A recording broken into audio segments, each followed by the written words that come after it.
Syukur kepada Allah Subhanahu wa taala Tuhan Yang Maha Esa, pada hari ini kita dapat berkumpul di tempat ini dalam rangka pelaksanaan acara aksi nyata diseminasi budaya positif CGD angkatan 11 di SMP Negeri Tanjung Kabupaten Selatan 19 Agustus tepatnya hari Senin 2024. Baik, acara ini kita buka bersama-sama untuk bersama kita membacakan basmalah. Bismillahirrahmanirrahim. Terima kasih, mudah-mudahan dengan bacaan basmalah tadi acara kita pada hari ini berjalan dengan baik dan lancar. Lanjut ke acara berikutnya yaitu sambutan atas nama mewakili kepala sekolah dari SMP Negeri Tanjung kepada Bapak Nurdin Barnani SPD dengan hormat kami persilakan. Assalamualaikum warahmatullahi wabarakatuh. Waalaikumsalam. Syukur kita hadirkan hadirat Allah Subhanahu wa taala karena kita pada hari ini bisa memenuhi undangan dari calon guru penggerak angkatan 11 di SMP Negeri Tanjung senama Ibu Nami Rahmania dan Ibu Nina Suti. Pada kesempatan ini kami mewakili kepala sekolah yang menyambut baik kegiatan diseminasi budaya positif pada hari ini, yaitu kegiatan penyebaran informasi yang akan kita sebarkan ke orang-orang murid dalam skala yang luas adalah masyarakat umum, bagaimana kita menumbuhkan budaya positif di SMK Negeri 2 Tanjung yang nanti goalnya adalah kita terciptanya tata tertib siswa di SMK Negeri 2 Tanjung ini, yang pada akhirnya lingkungan sekolah kita khususnya anak-anak kita mengedepankan bagaimana berperilaku akhlak mulia. Dalam bahasa calon guru penggerak adalah budaya positif. Kepada kawan-kawan, pada hari ini ada wakil kepala sekolah bidang humas dari Kaprodi dan juga dari bimbingan konseling. Mudah-mudahan diseminasi budaya positif pada hari ini akan menghasilkan poin-poin yang sangat berguna setelah kita. Sekali lagi kami ucapkan terima kasih dan mudah-mudahan para calon guru penggerak angkatan 11 tersebut hanya akan mendapatkan nilai yang paling baik. Demikian yang saya sampaikan. Mohon maaf. Assalamualaikum warahmatullahi wabarakatuh. Assalamualaikum warahmatullahi wabarakatuh.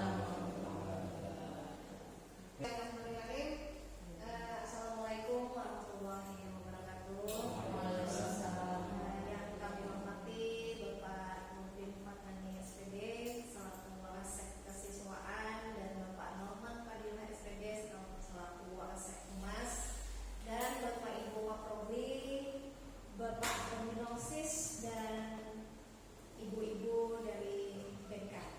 Nah, hari ini kami ingin menyampaikan sedikit materi yang sebenarnya ini mungkin dari BK sudah menguasai daripada kami.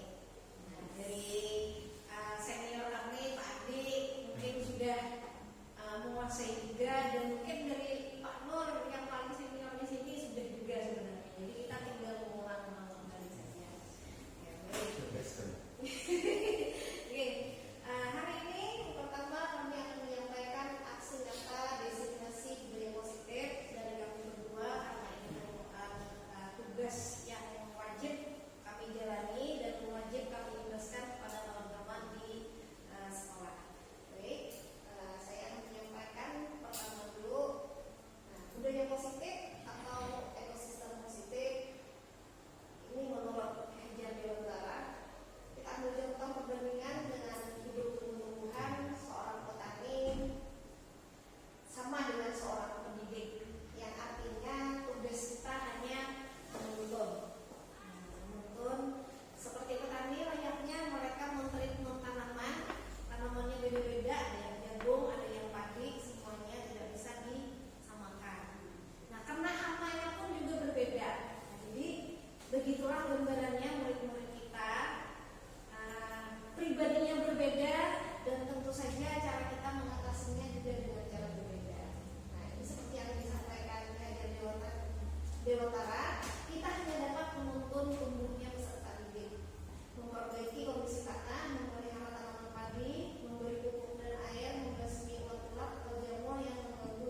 tugas kita sebagai pendidik adalah penuntun. Baik, Ibu Rina, selanjutnya. Nah, kemudian ini sebenarnya praktek. Mungkin sebelumnya Bu Rina. Nah, kegiatan kepala coba misalnya Pak Ahmad mengepalkan tangan. Kemudian Pak Nur memberikan rujukan supaya Pak Ahmad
Perlu masker supaya berhenti. Oh, cuci tangan ya.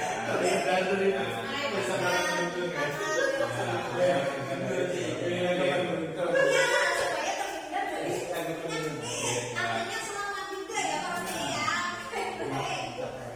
Nah, mengapa harus datang tepat waktu pada saat mengikuti kelas dan adalah peraturan? Mengapa harus datang tepat waktu? Kira-kira dari mana? Itu berbeda. Jadi dia mau menuju. Tepat waktu itu Pengalaman mendadak pas sertifikat kan kepakai. Misalnya nih, kenapa harus datang tepat waktu? Apakah mengambil kelas? Ada mendengar datang atau mengambil kelas?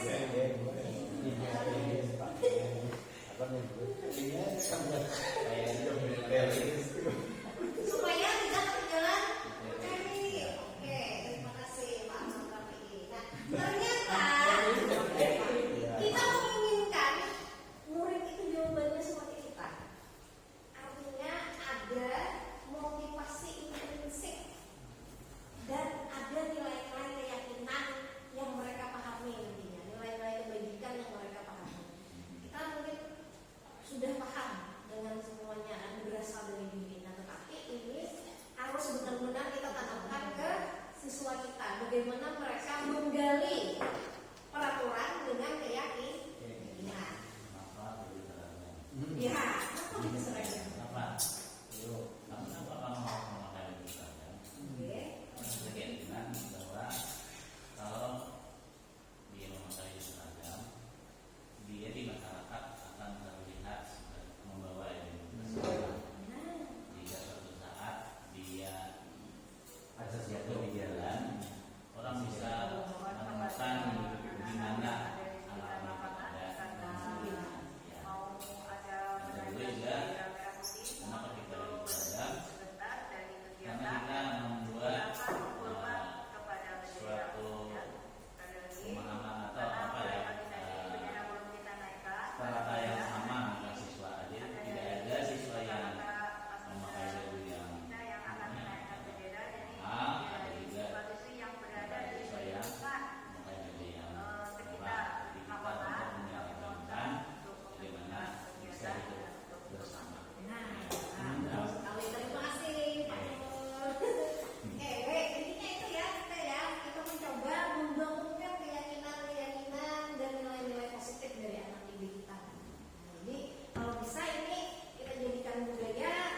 Nanti kita ketemu murid bagaimana mereka membuat keyakinan seperti ini. Baik, Ibu Rina bisa dilanjutkan sedikit. Nah, ini contohnya Bapak Ibu ada dua sama tulisannya kesepakatan kelas, tapi belum memberikan ini kepada Bapak Ibu, pada Bapak Ibu semua. Kira-kira yang A atau yang B? Yang keyakinan kelas, keyakinan sekolah. Sama judulnya kesepakatan kelas. Oh, itu. Saling penyayang, saling penyayang. Kalau ada judul. Ini yang hijau itu nggak?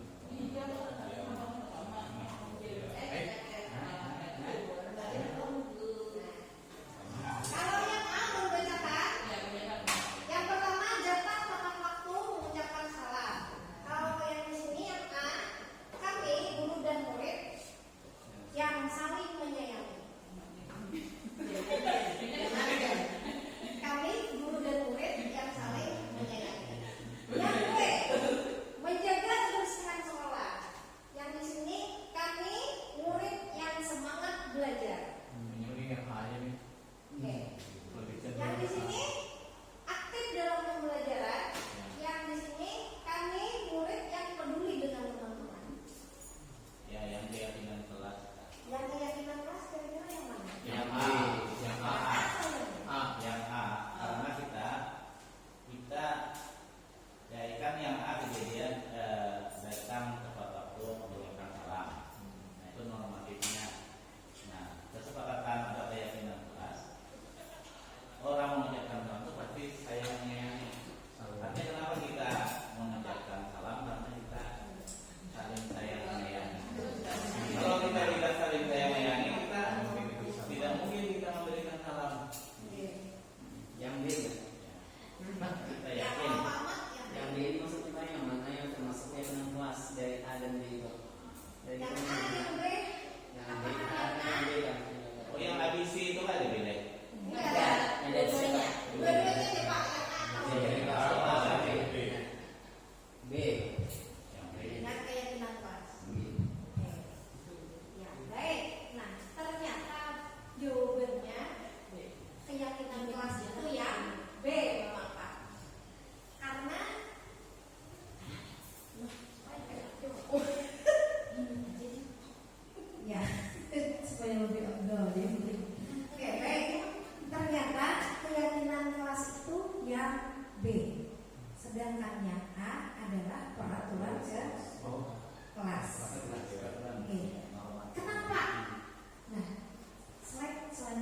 dan lebih umum. Keyakinan kelas berupa pernyataan universal. Nah, universal artinya umum, lebih umum daripada kata tertib. Pernyataan keyakinan kelas senantiasa dibuat dalam bentuk positif. Jadi menghindari kata-kata negatif. Tidak ada larangan, tidak ada kata tidak. Nah, jadi keyakinan kelas itu diusahakan memilih kata-kata positif. Lanjut. Keyakinan kelas hendaknya tidak terlalu banyak sehingga mudah diingat dan dipahami oleh semua warga kelas. Mungkin seperti ini. Ketika di kelas boleh mengambil dari keyakinan sekolah. Oh, kelas ini anak-anaknya kurang bersih, kita ambil di bagian yang menjaga kebersihan. Kurang disiplin, kita ambil yang di bagian kurang disiplin dari peraturan tata tertib sekolah. Nah, tapi kalau untuk sekolah dari tata tertib semuanya harus ada keyakinan. Tetapi untuk di kelas-kelas kita sesuaikan dengan budaya kelas masing-masing nantinya. Baik, keyakinan kelas sebaiknya sesuatu yang dapat diterapkan di lingkungan tersebut. Nah, apabila di kelas ya, seperti yang belum dijelaskan tadi, sesuaikan dengan tipikal siswanya. Semua warga kelas hendak ikut berkontribusi dalam pembuatan keyakinan kelas lewat kegiatan curah pendapat. Nah, kalau kita nanti insya Allah akan membuat keyakinan sekolah dari curah pendapat kita yang berada di sini. Yang terakhir, bersedia meninjau kembali keyakinan kelas atau sekolah dari waktu ke waktu. Artinya dipantau mana yang sudah berjalan dengan baik, mana yang belum. Nah, seperti itu. Selalu ada yang namanya evaluasi dan refleksi. Oke, baik. Lanjut, Ibu Lina. Nah, di sini kegiatan pendalaman keyakinan kelas ini lebih ke dalam tujuan pemantauannya nanti ketika kita sudah melaksanakan. Ada tabel T, ada tabel Y. Kalau tabel Y kita melihat perilakunya dari yang terlihat, terdengar, dan berperilaku. Nah, misal hormat. Kami meyakini bahwa sangat penting untuk menghormati semua orang dan barang milik orang lain. Kalau memakai tabel Y, terlihatnya seperti apa? Nah, kita lihat siswa kita saling menghormati temannya dan selalu mengembalikan barang yang mereka pinjam.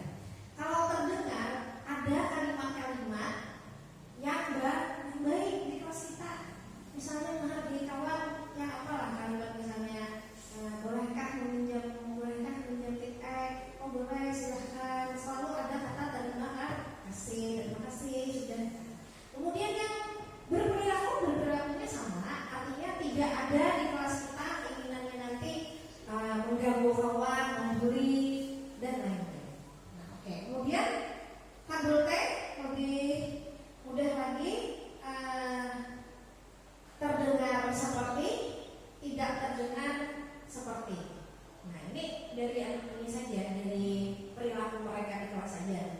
Yang kita harapkan kalau mereka menghormati berarti tindakan-tindakan yang menghormati temannya.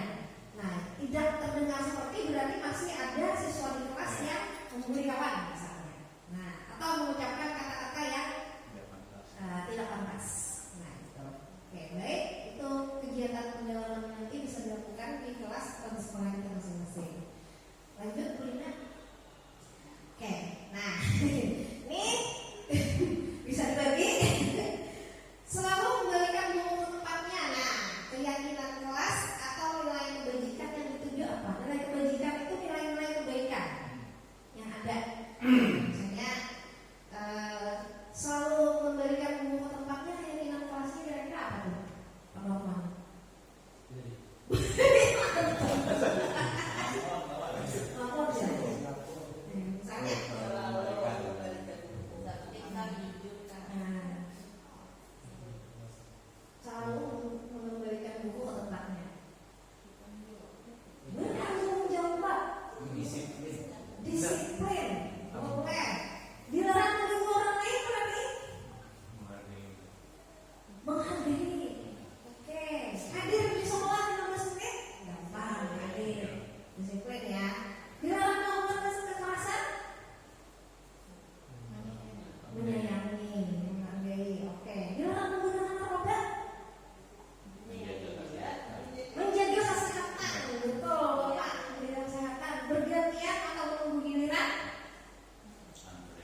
berjalan dengan sopan di kelas. Dilarang mengganggu orang lain juga belum menjadi keyakinan. Kita ulangi lagi. Mari Saling menghormati. saling menghormati dan menghargai. Oke, kita lihat Bu Rina slide selanjutnya. Nah, apa yang di bawah? Jangan berlari, tidak ada yang buat sendiri lagi ya. Oke. Ini keyakinan kelas dan nilai kebajikan yang ingin kita tuju. Oke, baik, lanjut Bu Rina.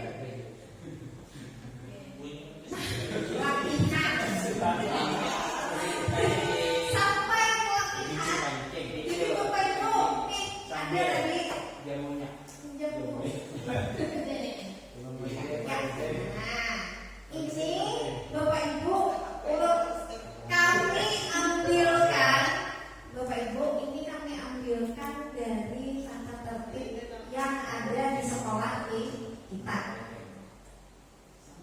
Kami ambilkan dari tata tertib di sekolah kita, baik mungkin Pak Roman dengan para PI bisa bekerja sama, oke, untuk membuatkan keyakinan sekolah yang nomor 1. Oke, Pak Adi dengan Pak Nur kami minta tolong bisa dibuatkan keyakinan kelas yang nomor 2. Nah, Bapak Ahmad dan Ibu Elis kita baca karena seperti ini Bapak Ibu, ternyata di sekolah kita itu belum siap sebentar. Nah, kalau kita lihat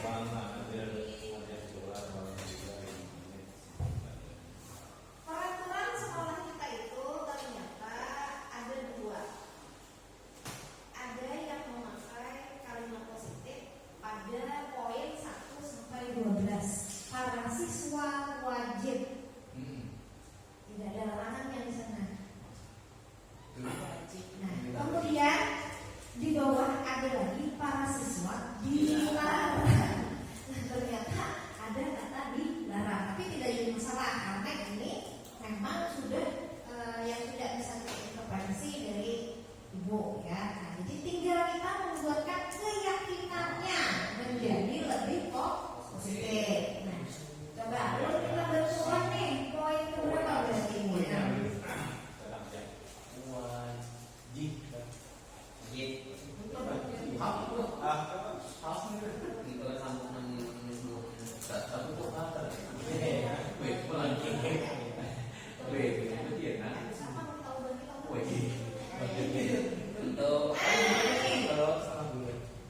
Nah, yang ulur kuning ini, yang ulur warna kuning ini kan ada kemarin minta survei angket dengan bulan Saktian. Nah, ternyata yang kuning-kuning ini yang paling banyak kita temukan dari respon Google Poll kemarin, banyak yang yang ulur kuning ini banyak kita menemukan, malah satu yang belum terakomodir di peraturan kelas kita tentang gaya rambut laki-laki. Nah, kayak apa ini kita menyikapinya? Nah, karena ada guru tersebut, kenapa rambut panjang? Ada kayak bukan TKR, karena kayak musuhnya kayak itu. Jadi ketika ini faktor kita kena seperti apa? Itu karena ada perbedaan gaya rambut. Ini ada seragam. Cuma yang lainnya sudah terakomodir di dalam tata tertib kita semua. Nah, tinggal yang gaya rambut tadi yang memang belum tercantum ternyata di dalam tatip kita. Ya, ini yang pertama masuk sekolah memakai sandal. Masuk sekolah membawa buku, majalah, gambar, membawa senjata tajam. Oh, sebenarnya sudah positif ya. Nah, yang ini yang nomor 6, merusak, mengambil barang, membuat tulisan coretan. Bagaimana kita mengubahnya? Ini kan ada dilarang. Nomor 1, masuk sekolah memakai sandal, berambut panjang, menyentuh kerah baju bagi siswa dan bagi siswi dilarang. Nah, ada kata dilarangnya. Kemudian yang nomor 3 ini akan diubah sedikit, berada dalam ruang kelas selama jam-jam istirahat. Nah, ini apa ini? Kenapa ada gitu? Pertimbangannya itu Curian.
Pembiasaan diri.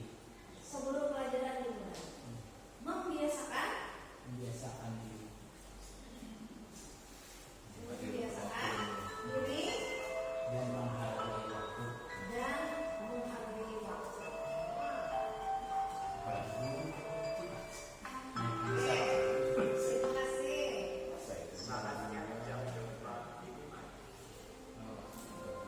Tadi tadi nanya mana dia? Nomor 2, Bu. Melapor pada dinas terkait dengan lambat lebih dari 5 menit untuk mendapatkan izin masuk.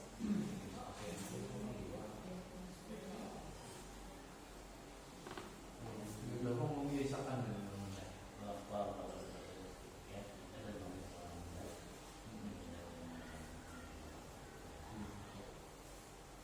masih belum pas kayaknya. Kalau aku tuh Pak, misalnya menghormati.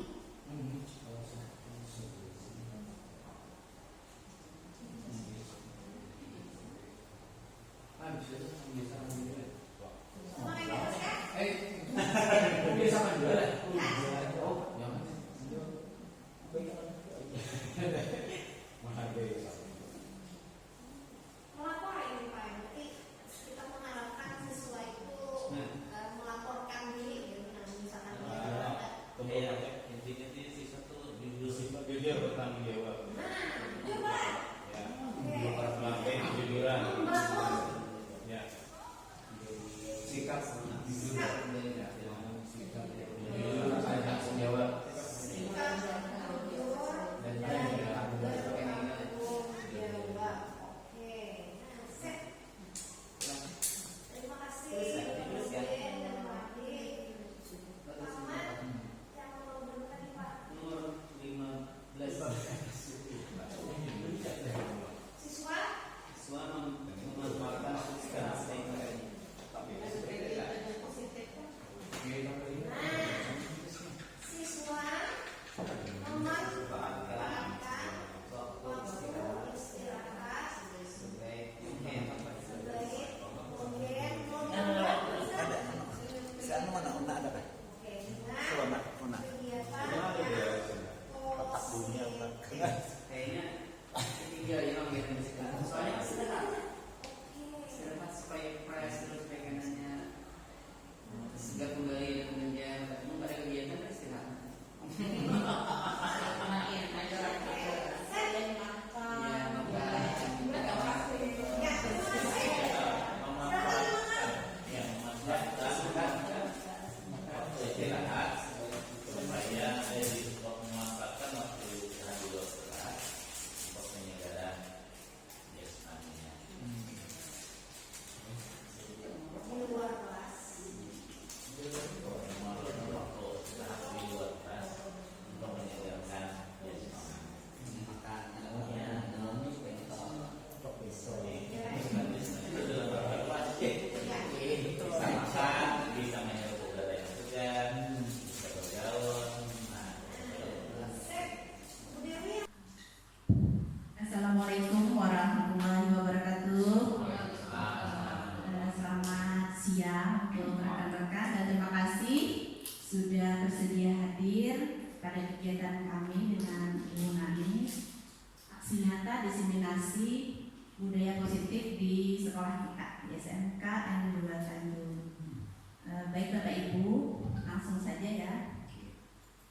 Sudah mendengarkan tadi paparan yang luar biasa dari Ibu Nani Rahmania. Sudah paham kira-kira sedikit tentang penerapan budaya positif di sekolah. Baik, mohon perhatiannya ya Bapak Ibu.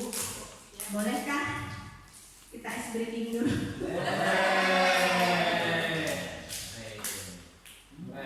Silakan berdiri Bapak Ibu.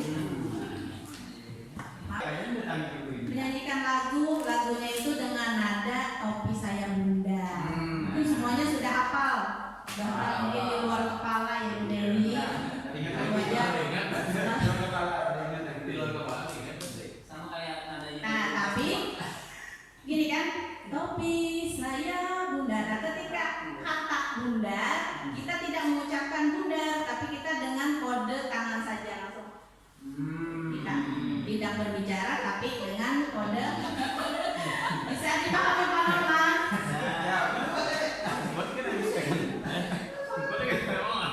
Ya bisa kita ngomong saja ya. Kita saja dua kali. Ada sama ada situ. Gugulik. Udah siap Bapak Ibu? Ada Pak Norman. Ya Pak Norman. Topi saya. 1, 2, 3. Topi saya Bunda.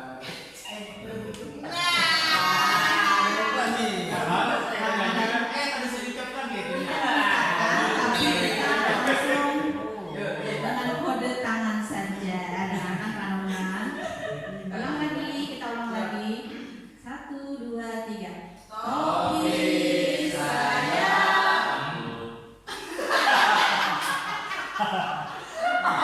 Lanjut, lanjut. Topi saya Topi saya kalau tidak bukan topi saya. Sekali lagi konsentrasi. Topi saya. Topi saya kalau tidak bukan topi saya. Bapak Ibu, tangan kita semuanya Luar sekarang biasa kembali. ya. Sampai tengus-tengus kamu ya. Supaya setelah mendengarkan penjelasan dari Ibu Nani tadi, ya ada juga berdiri sedikit atau kawan sedikit, baru kita lanjut. Nah untuk berikut ini, tadi mungkin sudah dibahas oleh Ibu Nani bahwa untuk menciptakan suatu keyakinan kelas itu berbeda dengan peraturan kelas. Nah kalau peraturan bisa jadi itu hanya keinginan gurunya atau keinginan sekolah saja, sedangkan keyakinan itu bisa digali dari anak-anak siswanya. Misalnya mereka perlu ini, misalnya tadi tidak merokok atau bagaimana, jadi mereka sendiri yang ibaratnya meyakini bahwa hal itu tidak baik, jadi bisa dijadikan sebagai peraturan. Nah, langsung kita ke pembahasan berikutnya, yaitu tentang posisi kontrol seorang guru. Kita bahas dulu. Kita sebagai guru ya Bapak Ibu, pasti selama kita belajar mengajar di sekolah itu pasti terjadi adanya pelanggaran. Nah, posisi kontrol kita sebagai guru ketika ada anak yang melanggar peraturan, itu bagaimana caranya kita menghadapinya atau mengatasinya. Mungkin ini Ibu Elis sebagai guru BK atau Ibu Risa pasti pernah atau sering bahkan ya menghadapi kegiatan ya peristiwa seperti itu tadi. Nah jadi kita sebagai guru juga harus punya modal untuk memposisikan diri kita sebagai pengontrol kesalahan atau tindakan yang kurang menurut kita tidak sesuai dengan peraturan sekolah kita. Bisa dilanjut? Untuk posisi kontrol seorang guru itu ada 5 ya. Yang pertama adalah sebagai penghukum. Langsung aja kan?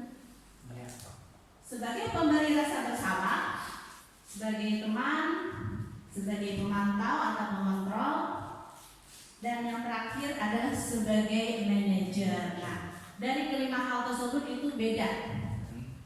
Setiap penerapan yang akan kita laksanakan, misalnya dengan posisi dari penghukum, memberi rasa bersalah, itu akan memberi efek yang berbeda-beda terhadap siswa.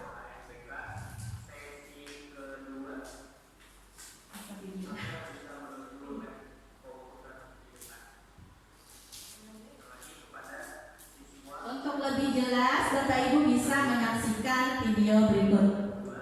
Di manakah posisi kita selama ini sebagai seorang guru?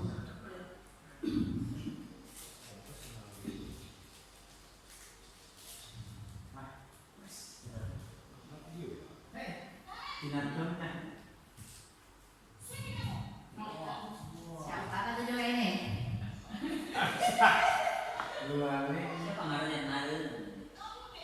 Kamu lagi selalu terlambat.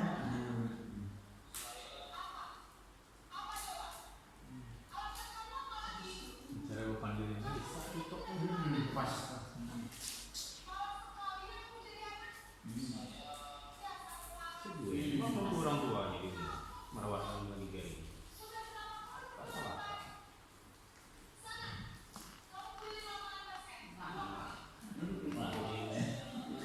Salah. Kayak jadi. Sampai steak. Ya, habis ngekop.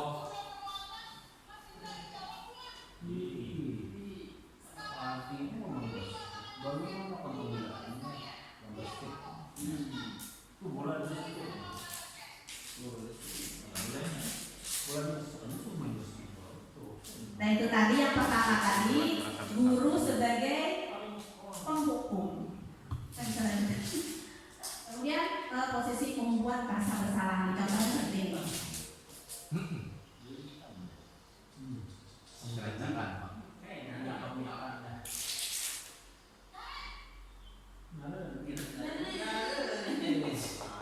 Narendra mungkin namanya ya.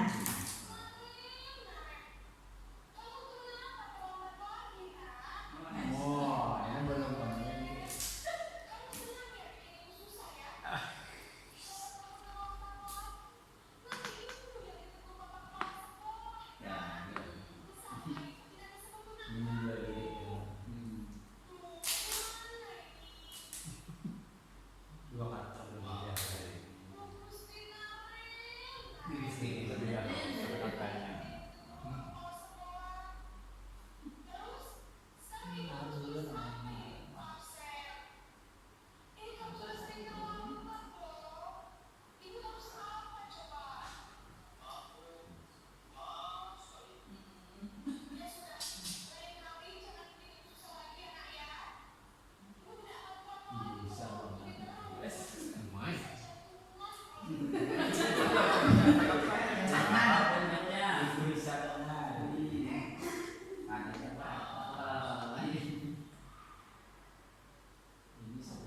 Iya, ini untuk yang adegan ketiga sebagai ya membuat rasa bersalah. Nah ini posisi teman. Berarti guru memposisikan dirinya sebagai teman bagi muridnya dan kita coba perhatikan scan berikut.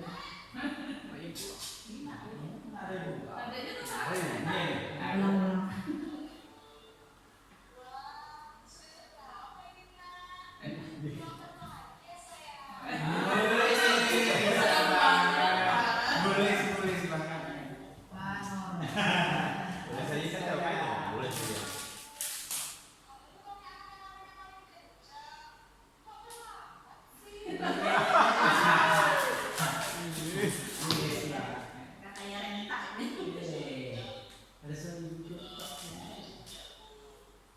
Jadi muridnya lebih nyaman berbicara, tapi memposisikan gurunya sebagai teman.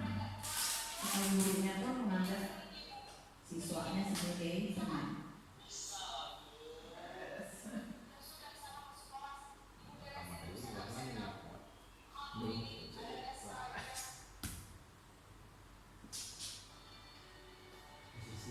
Selanjutnya sebagai pemantau atau pemonitor.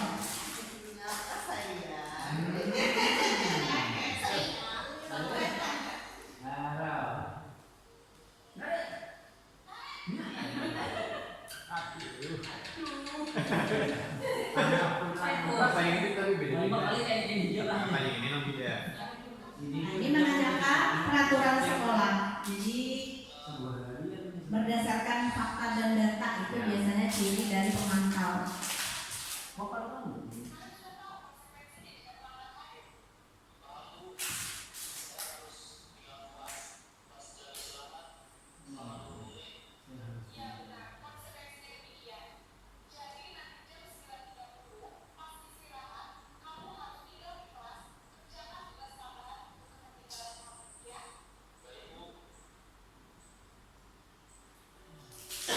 Yang terakhir, itu yang diharapkan dari seorang guru adalah posisi sebagai manajer yang akan membangkitkan kesadaran dalam diri siswa. 5 kali yang ambil lagi dia ambil sekolah. 5 kali Pak.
Kemudian tadi kelima jenis untuk posisi kontrol seorang guru.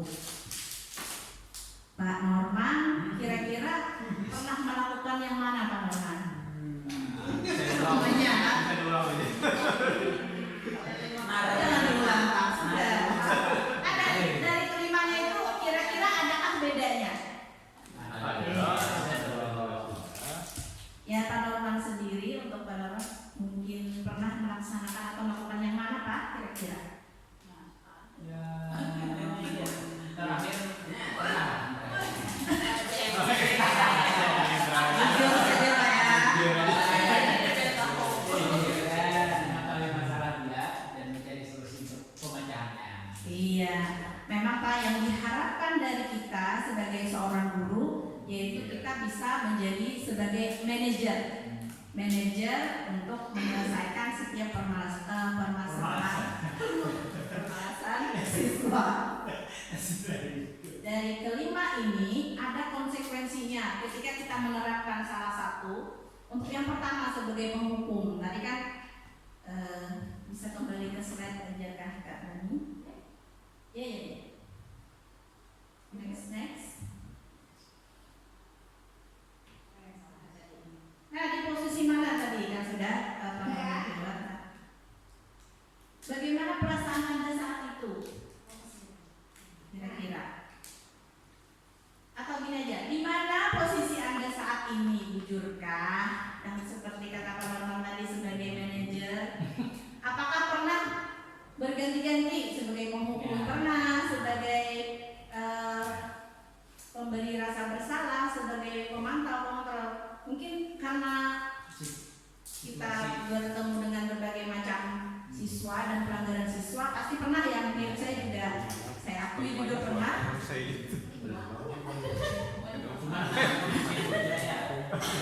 Nah, tapi ternyata untuk yang kita inginkan dan yang paling baik adalah sebagai posisi manajer. Artinya ketika si anak itu melakukan kesalahan, dia bisa menyadari kesalahannya dan menemukan sendiri solusinya apa.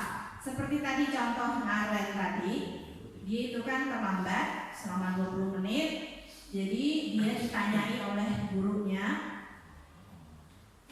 apa yang harus kamu lakukan setelahnya? Sadarkah kamu kesalahanmu apa? Keyakinan kelas apa yang dilanggar? Atau keyakinan sekolah yang mana yang dilanggar? Dia sudah menjawab tadi. Kemudian adakah yang bisa mengontrol atau membantu? Misalnya supaya dia tidak terlambat lagi. Tadi kan katanya Kak Emma dan ibunya. Tapi yang dia tunjuk tadi, yang dia sampaikan tadi adalah Kak Emma. Jadi selain dia sendiri, diri sendiri, juga ada orang di sekitar yang dia minta bantuan untuk menyelesaikan masalahnya. Bisa jadi Bu. Nah ini tadi perbedaan antara penghukum, membuat orang merasa bersalah sebagai teman, sebagai pemantau, dan sebagai manajer. Nah, untuk tindakan, bila dia sebagai seorang penghukum itu menghardik, menunjuk-nunjuk, kamu ini menyakiti, menyindir. Nah, itu efeknya ke anak itu akan kalau dia ditunjuk-tunjuk, penyakit, mungkin dia ada trauma atau dendam jadinya ya kan. Untuk perkataan penghukum tadi, kalau kamu tidak melakukan saya akan ini. Untuk hasilnya anak jadi akan pemberontak atau memberontak, jadi pendendam dan mudah menyalahkan biasanya. Selanjutnya yang membuat rasa bersalah. Untuk perbuatannya atau tindakannya, guru berceramah menunjukkan kekecewaan mendalam.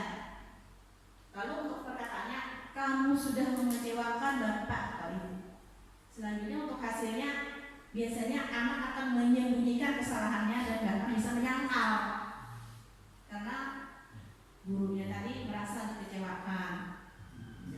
Selanjutnya untuk yang sebagai teman, membuat alasan-alasan untuk murid-muridnya. Nah, untuk gurunya membuat alasan-alasan untuk murid-muridnya. Kemudian guru berkata, lakukan untuk bapak atau ibu. Ya sudah, nanti bapak ibu bantu bereskan. Misalnya ya, saya ilustrasikan. Ada seorang anak yang tidak membawa buku gambar. Lalu dia dihukum oleh ibu gurunya menyanyi di depan kelas. Kira-kira posisi kontrol gurunya itu apa? Misalnya hukum ya, karena tidak ada hubungannya antara bernyanyi dengan membawa buku gambar. Mungkin dia bisa lupa, tapi kita tidak serta-merta langsung menghukum. Sebaiknya kita tanya dulu alasannya kenapa dia bisa melakukan kesalahan. Nah, kalau dia posisi teman itu ada ketergantungan. Misalnya guru ini dia santai, dia bisa dimaafkan menurut dia. Tetapi dengan guru lain berbeda.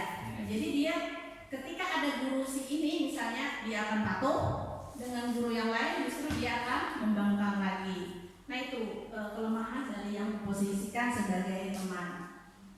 Untuk pemantau biasanya menghitung dan mengukur ya tadi. Contohnya misalnya 20 menit terlambat, berarti kamu 20 menit harus berada di kelas. Nah itu berdasarkan fakta dan data biasanya menghukumnya. Dan guru ciri-cirinya akan berkata apa peraturannya, apa konsekuensinya atau sanksinya, apa yang telah kamu lakukan, apa yang terjadi sekarang. Kemudian hasilnya menyesuaikan bila diawasi. Kalau bila tidak diawasi, bahasa ulang. Yang terakhir itu yang kita harapkan ya, sebagai manajer untuk tindakan guru mengajukan pertanyaan-pertanyaan, berarti menggali dari diri anak. Kenapa dia melakukan kesalahan? Adakah cara untuk menyelesaikan dari diri anak itu sendiri? Selanjutnya untuk perkataan gurunya, apa yang kita yakini? Apa kamu meyakini hal tersebut? Kalau kamu meyakininya, bisakah kamu memperbaikinya? Kalau kami memperbaikinya, jadi kira-kira hal tersebut akan menggambarkan apa tentang dirimu. Nah, bagusnya untuk sebagai manajer ini adalah menguatkan watak atau karakter dari siswa tersebut. Artinya kita gali sendiri dari siswanya. Ya, itu bisa dilanjutkan. Ini tadi hanya mengulang-ulang lagi. Kalau sebagai penghukum itu guru percaya bahwa cara dia yang terbaik. Gurunya ya, ini dari sisi guru. Guru menggunakan hukuman fisik maupun verbal. Contohnya sudah di kata-kata yang di video tadi ya. Seterus-terusnya lagi.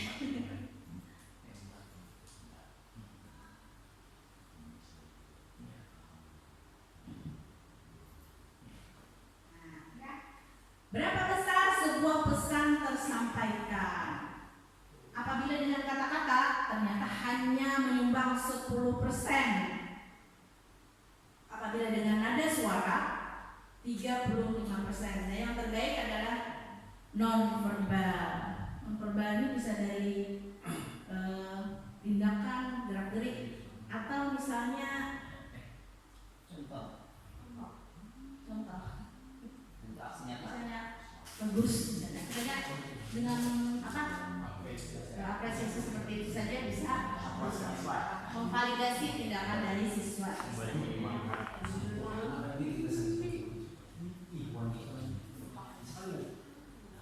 Selanjutnya kita membahas tentang, nah setelah tadi kita memahami posisi kontrol kita sebagai guru, nah kita lanjutkan pada segitiga restitusi. Apakah ada yang pernah mendengar segitiga restitusi? Oke, kita akan membahas ini ya. Nah, jadi restitusi itu adalah proses menciptakan kondisi bagi murid untuk memperbaiki kesalahan mereka, sehingga mereka bisa kembali pada kelompok mereka dengan karakter yang kuat. Oleh Diane Goldstein, itu seorang psikolog dari Amerika. Nah, jadi restitusi ini proses menciptakan kondisi bagi murid untuk memperbaiki kesalahan mereka.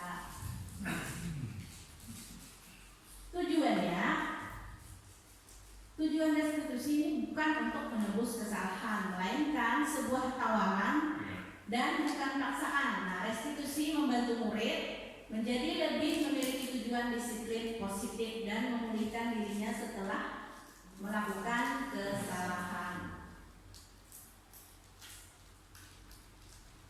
Nah, ada 3 tahapan segitiga restitusi. Karena dia tadi segitiga, maka bentuknya segitiga. Dari yang pertama itu yang paling bawah dulu, menstabilkan identitas, validasi tindakan yang salah, menanyakan keyakinan. Jadi untuk mudahnya analoginya seperti ini. Ketika ada anak yang melakukan kesalahan, kita sebagai guru menerapkan 3 hal ini. Menstabilkan identitas dulu, memvalidasi tindakan yang salah, kemudian menanyakan keyakinan. Nah, saya jelaskan satu-satu.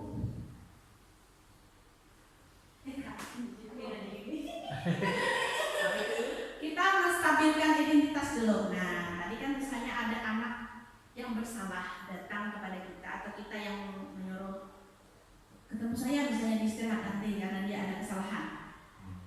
Maka kita harus yang pertama dulu menstabilkan identitasnya. Maksudnya di sini kita sebagai guru seolah-olah kita maklum misalnya, oh nggak apa-apa kamu melakukan kesalahan karena itu manusiawi misalnya.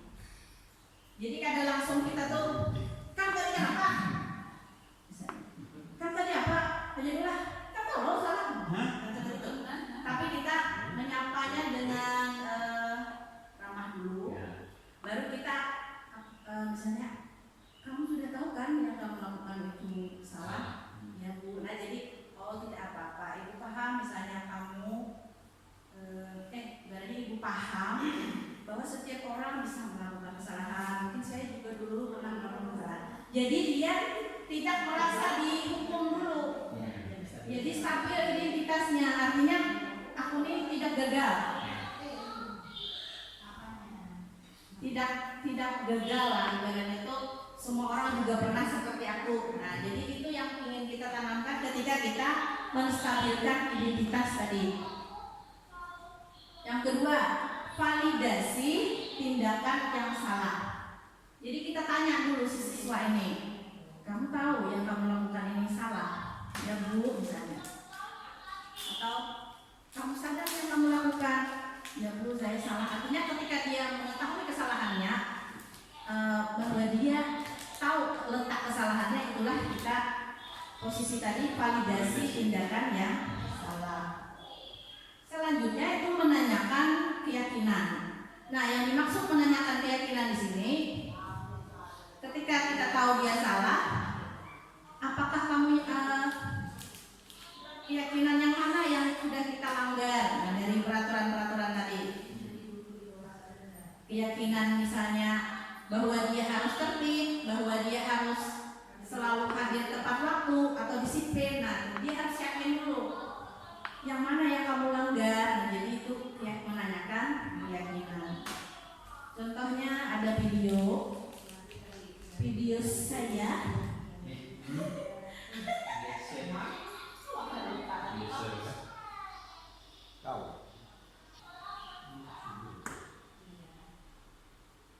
Jadi ini ceritanya si Indah ini tidak mengerjakan tugas karena ternyata dia tidur di kelas itu ternyata tadi malamnya atau malam sebelumnya dia bergadang karena main game.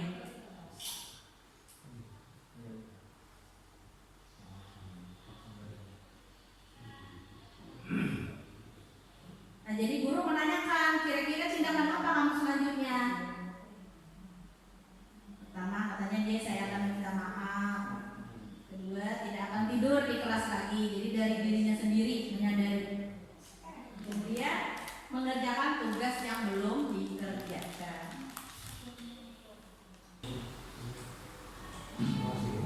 Ya demikian tadi contoh dalam penerapan segitiga restitusi. Nah Bapak Ibu, saya ulangi, segitiga restitusi ini dipakai untuk menyelesaikan permasalahan siswa.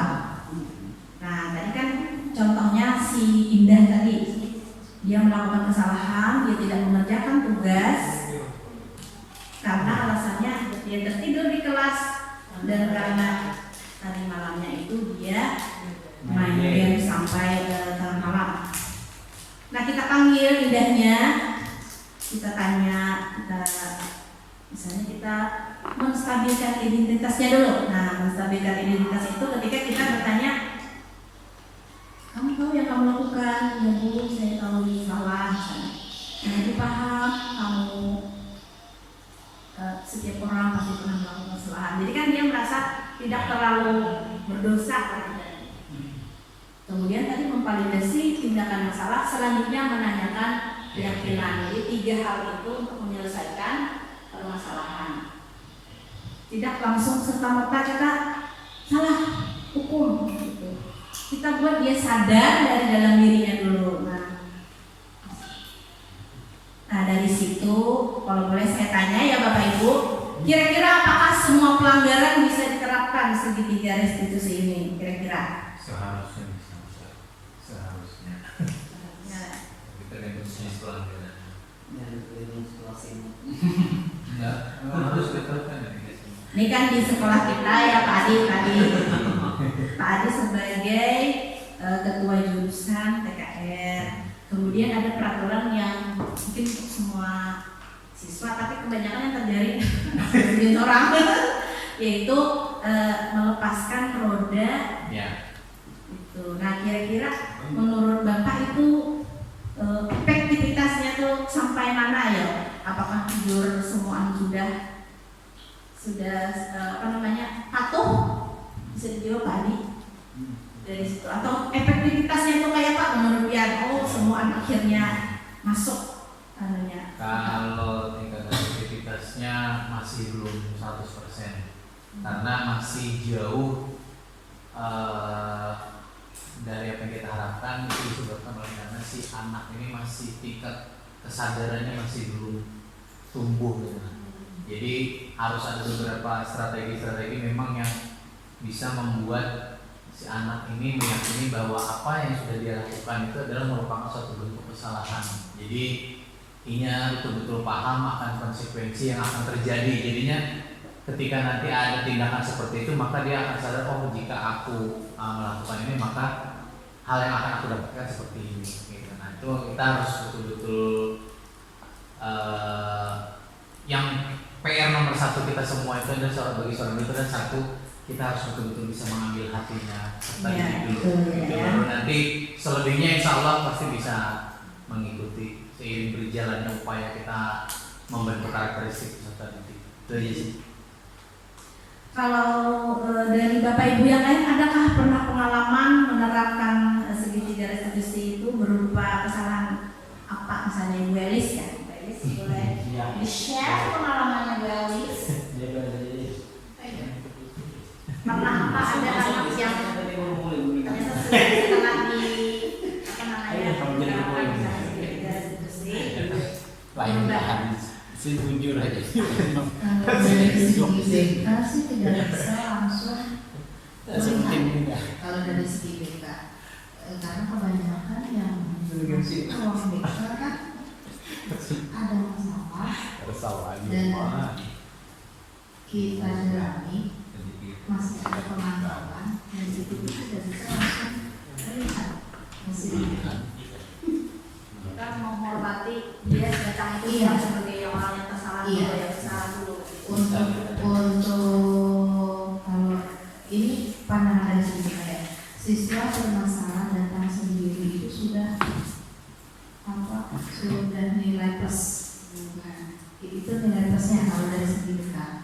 Tapi kalau untuk dilihat hasilnya langsung tidak lihat. Tapi dengan keseharian kita pantau, misal siswa tadi terlambat, di hari-hari berikutnya dia sudah tidak terlambat, nah seperti itu terlihatnya, tapi tidak dengan hari ini lagi besok berubah.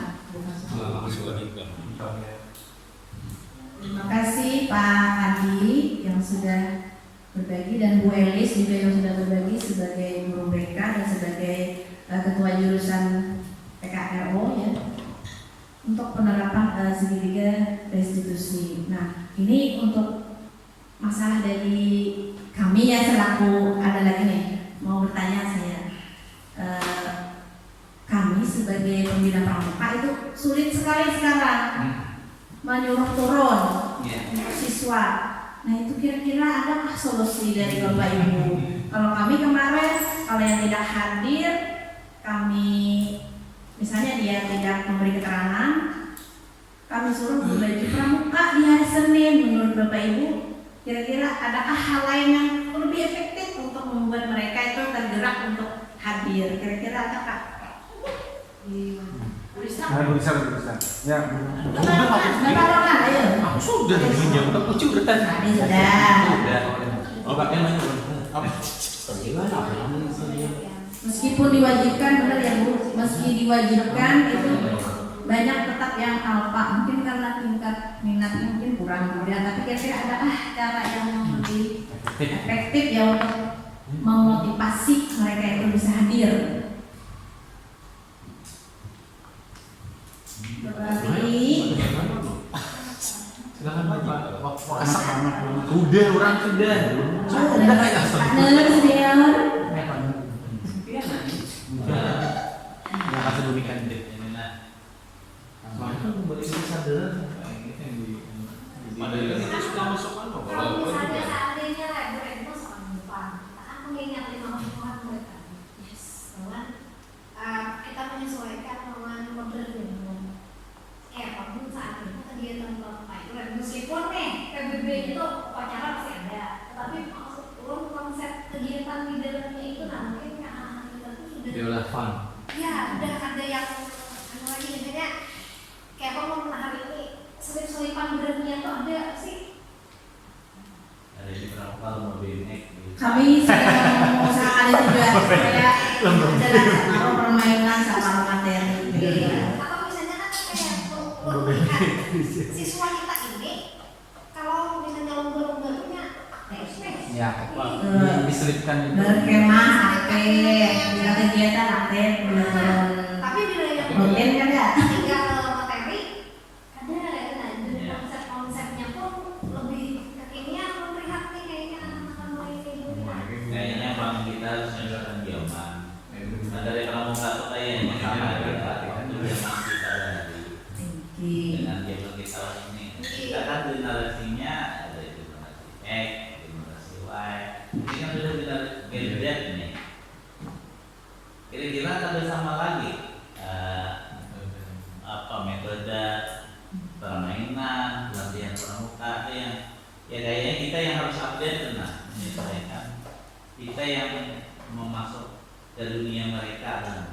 Kalau kita bawa ke dunia kita. Berarti disesuaikan dengan modern Iya. Kalau di Z ini katanya sudah baru lahir pun sudah bisa mencicip HP. Iya. Materi pramuka tuh dipaksa Iya. sama kayak yang kita alami dulu. Misalnya kayak gitu, bayangkan itu latihan sama por. Mungkin kalau misalnya tampil di lapangan itu orang menarik videonya mungkin ya. Tapi pulang bang video sama por. Nanya sama video. Ya, lebih ke keren. Iya. Lebih suka gadget ya sekarang. Iya, diterapkan Banyak HP. AI kah juga misalnya kayak Hari ini pramuka atau minggu depan pramuka kita isi dengan sekitar lomba membuat video.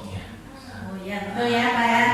Terima kasih nih sarannya dari Bu Nani, Pak Adi, Bapak Nurudin. Masalahnya mungkin pertimbangan-pertimbangan kayak gitu dari pendidikannya. Ini kan kita kadang-kadang melakukan pemisahan antara siswa yang sudah bawa HP. Yes. Tadi orang tua Uyo nyaman di rumah kan berarti. Bikin HP. Jadi seandainya awal itu diinputkan di pramuka, Atau bisa juga Bu, karena aja lah kepalanya. Makanya kan dulu nih ada pengusulan melalui Pak Haris kita sama-sama belajar tentang aplikasi pembelajaran. Karena kita ini kan sudah masuk 5.0 Pak, revolusi industri ini kita mau, 5.0. ya, kita mau kan mau guru ini harus mengembangkan teknologi yang ada gitu kan. Jadi salah satunya mungkin pula yang di pramuka bisa juga nanti kalau piano aplikasi word wall itu olah TTS Bu. TTS tapi tentang pramuka pertanyaannya. Jadi Pak. Ya. Ini kemarin sudah saya mau ke Pak Ahmad saya share pertama kali word wall itu. Jadi dibikin 10 pertanyaan itu sejak pola TTS sudah otomatis Bu membentuk sendiri ya.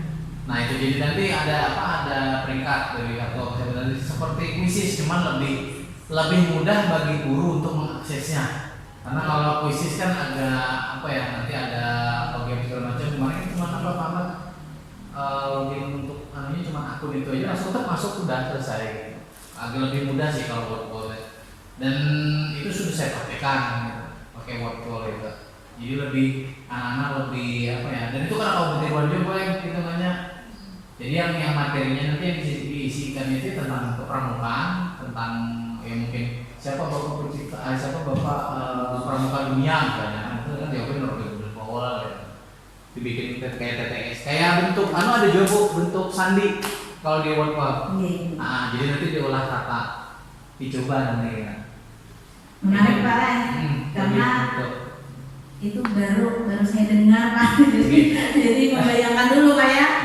Tapi kayaknya ini cocok karena apa? Karena anak-anak sekarang ya karena arahnya itu karena lepas dari gadget, maka kita menciptakan pembelajaran yang sesuai dengan perkembangan zaman. Dan anunya ini kodrat zaman, efeknya yang sudah sudah.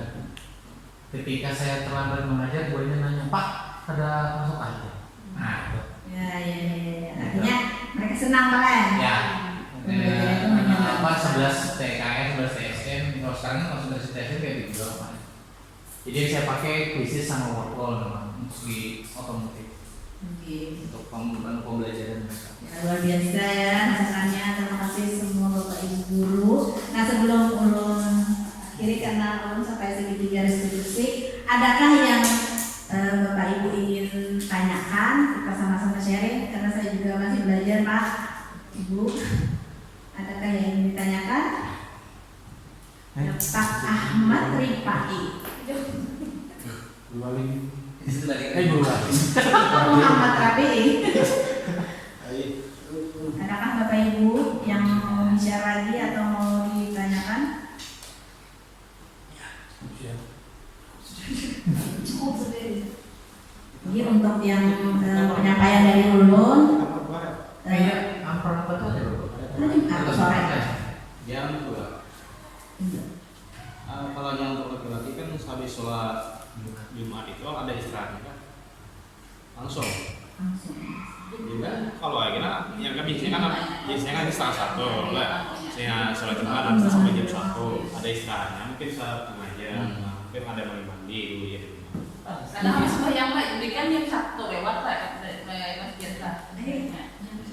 Jam 1 apa? Itu sebenarnya pertimbangan juga. Biasanya kan kalau dulu mungkin bisa di sore jam 4 jadi ada kesempatan untuk pulang dulu. Tapi kan sekarang langsung jam 2 itu pertimbangannya lagi Pak supaya turun semua. Tapi ternyata tidak efektif kayaknya. Apalagi masalah saya Ya, pas hari Jumatan itu bisa kalau di kampung-kampung, biasanya ada yang orang ini mengadakan hajatan, agak lambat mungkin turunnya ke sini. Akhirnya mungkin sudah terlambat, mending enggak. Pikirnya, ya jadi nggak usah ya. Enggak usah lah. Nah, itu karena mungkin pikirnya udah sudah terlambat, mungkin sudah ada seperti itu. Iyalah. Ya, terima kasih Bapak Muhammad Rabila. Jawaban pribadi sedikit jawaban pribadi tentang pramuka itu tadi. Kalau memang hari Jumat itu kita sudah jalankan sedemikian rupa strategi yang memang tapi efektif, menurut ulun pribadi nih, kita rubah hari aja dan turunnya itu setelah pulang langsung saja mainnya. Otomatis mereka pasti di sekolahan semuanya. Ya pernah ada yang keinginan seperti itu. Misalkan seperti itu tuh. Jadi otomatis mereka kelas 10 dan kelas 11 tidak ada alasan. Apabila boleh sikap isok dari sikap boleh kan boleh. Pembinaan asisten ya. Pokoknya mengikat di lantai. Supaya tujuan untuk bersih tadi. Ya. Jadi itulah mungkin strategi yang dirubah. Posisi tadi kita menggunakan perkembangan zaman tadi. Yang kedua ya menurut saya dia harus diubah hari lah. Jangan memaksakan kita harus Jumat gitu. Karena ya dia mereka alasan macam-macam, sepeda lah rusak, inilah ini itulah. Kalau memang setelah pulang langsung kita mainkan turun, ya saya yakin semuanya akan maksimal ada di lapangan gitu.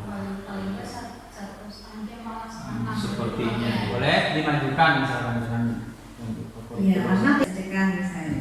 Jadi kan anak-anak pada bosan. ya. Terima kasih ya Bapak Ibu semua yang sudah memberikan masukan bagi saya, karena memang itu yang paling menurut saya peraturan yang sering dilanggar, yang saya sendiri yang mengalaminya dari anak-anak yang harus turun pramuka, tapi mereka jarang hadir, mereka tidak memberi keterangan. Katanya untuk wali kelas sudah memberitahu, tapi tetap tidak hadir. Mungkin itu saja ya Bapak Ibu. Adakah yang ingin menambahkan lagi kira-kira?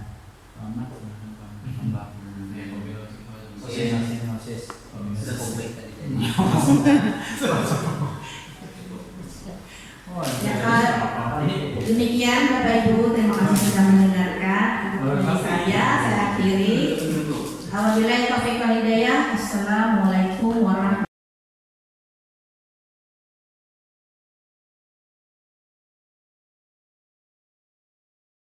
Tadi barusan Ibu Fauziah yang masuk. Sekarang karena kalian ini masih kelas 10 dan baru masuk, baru sebulan 2 bulan mungkin ya, belum sampai 2 bulan masuk. Jadi kita akan membuat sebuah keyakinan kelas namanya. Keyakinan kelas itu hampir mirip dengan peraturan kelas, tapi peraturan kelas itu lebih kepada keinginan sekolah. Misalnya ibu yang bikin, tidak boleh ini, tidak boleh ini.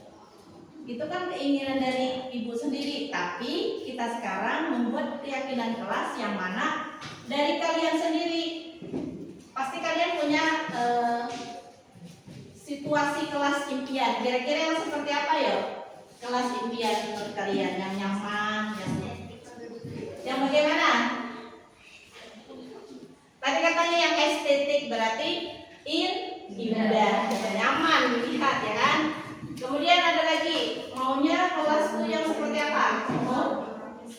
Yang bersih, betul sekali. Bersih, indah. Yang di ujung, maunya kelas impiannya seperti apa? Yang nyaman. Berarti kalian semuanya menginginkan sesuatu yang lebih positif, karena menginginkan keadaan kelas yang lebih baik. Supaya apa tujuannya? Tujuannya kelas yang nyaman itu buat apa? Semangat belajar. Habis apa lagi?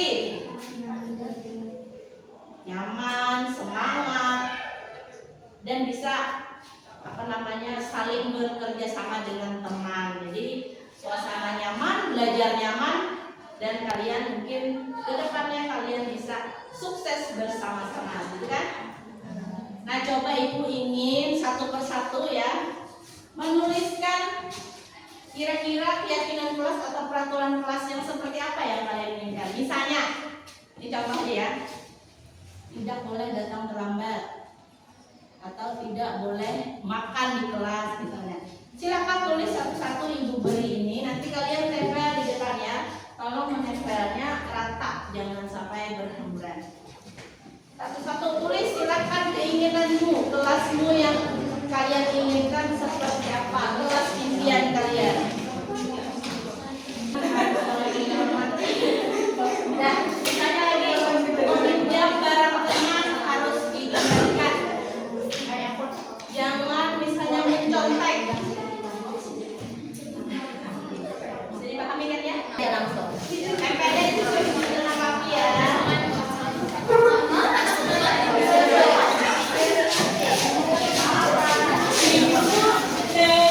Jadi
tidak main HP, mana ya kawannya? Nah ini tidak main HP, tidak boleh membolos, tidak membuli. Mana kawannya yang tidak membuli? Menghormati. Nah jadi intinya semua hal baik itu ingin kita terapkan di kelas kita. Jadi keyakinan kita itu tadi kita ubah kata jangan atau tidak ini menjadi kalimat yang positif. Nah misalnya tidak boleh mencoret dinding kelas. Kalau diubah jadi kalimat positif ya apa ya?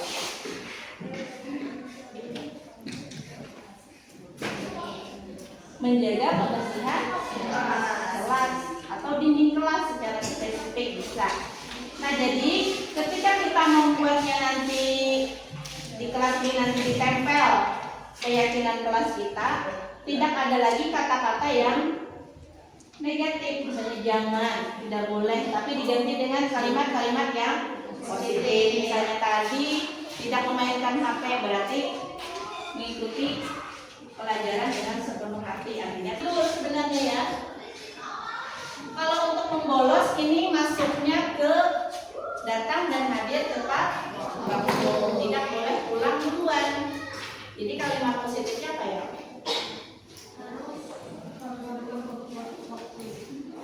Datang dan pulang tepat waktu. Jadi tidak ada kata membolos. Nah kemudian lagi di sini ada yang banyak nih. Nyaman, tenang, bekerja sama, main HP, tidak boleh ribut. Intinya semua ini adalah hal-hal yang ingin kita buat nanti di keyakinan kelas. Nah keyakinan kelas itu setelah dari kalian ini diubah jadi kalimat positif, baru kita masukkan ke keyakinan kelas, dibuat di poster mungkin nanti atau di karton ditempel. Nanti bisa ke kelas, wali kelas kalian siapa? Iya, pas banget nih. Nanti kalau ada yang pintar bikin di Canva bisa dari yang sudah kita kumpulkan ini kita buat keyakinan kelas. Ingat kalimatnya harus yang positif.